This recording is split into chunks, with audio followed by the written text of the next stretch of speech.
Pues en mi grupo de trabajo vamos a trabajar el discurso de odio enfocado en la islamofobia. Para ello vamos a explicar tanto qué es el discurso de odio como la islamofobia. Pues el discurso de odio podríamos definir como actos de habla con un contenido expresivo comunicativo de odio o prejuicio del autor hacia determinada persona por razón de una condición personal que genera un efecto discriminatorio en un colectivo característico por una condición personal.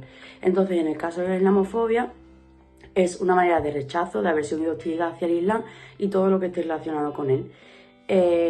Formas de intolerancia religiosa, hacia la raza, la xenofobia, se manifiesta en forma de prejuicios, discriminaciones, ofensas, agresiones y violencia. El objetivo de nuestro proyecto sería la elaboración de una guía para que los usuarios de Twitter puedan reconocer el discurso de odio islamófobo. Teniendo en cuenta lo aprendido anteriormente sobre qué es discurso de odio, cómo se manifiesta y qué es la islamofobia y cómo se genera, decidimos meternos en Twitter y buscar tweets en los que percibíamos un discurso de odio islamófobo.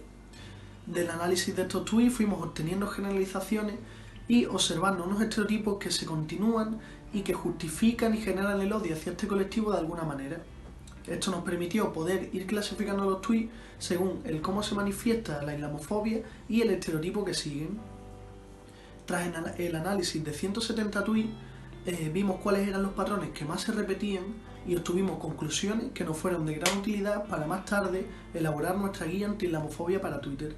Para hacer un estudio intenso sobre cómo se daba la islamofobia en Twitter, decidimos crear 10 puntos que nos ayudasen a identificar cómo se hacía o cómo se creaba ese odio hacia los musulmanes. El primer punto era el uso del lenguaje peyorativo, es decir, cuando se utiliza moros, o bien se utiliza menas, o aunque suene más suave, pero también cuando se utiliza musulmanes, en cierto contexto también, por supuesto, despectivo. El segundo punto sería pues culparlo por recortes económicos que se dan en otros ámbitos, pero se decide culparlos a ellos como la causa de ese recorte económico.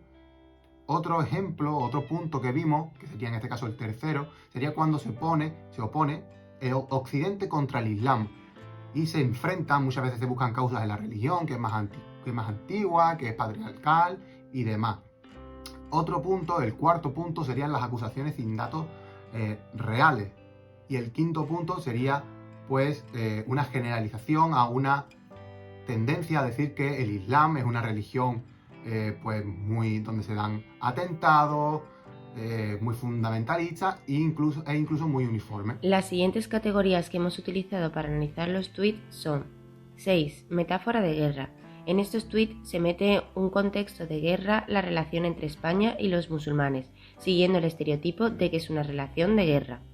Así como en este tweet utiliza la palabra invasión.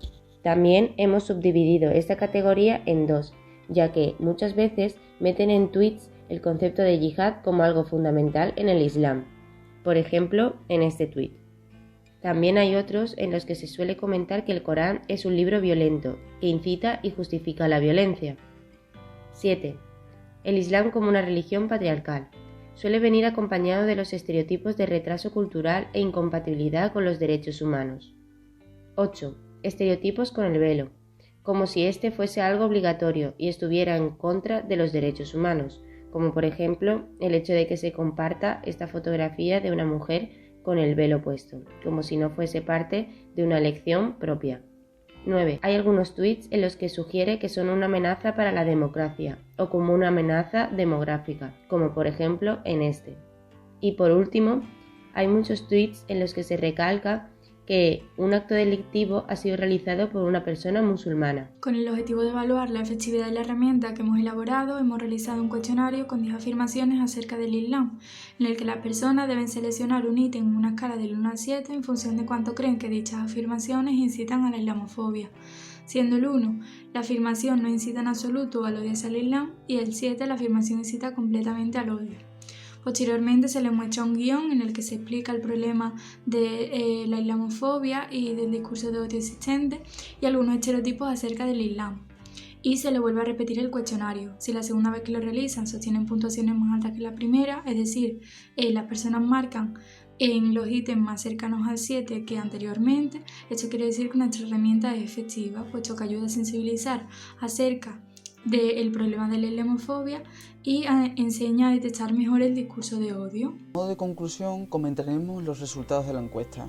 El cuestionario fue respondido por 77 personas, con edades comprendidas entre los 17 y los 60 años. El 62,3% de los encuestados se consideró ateo, mientras que el 14,3% agnóstico y el 23,4% restante cristiano. Una vez analizadas y comparadas las medias de respuestas obtenidas entre la primera y la segunda vez que se realiza nuestro cuestionario, podemos concluir que hay diferencias significativas entre ambas. La primera vez la puntuación media fue de 4,91, mientras que después de haber usado nuestra herramienta el resultado fue de 5,33.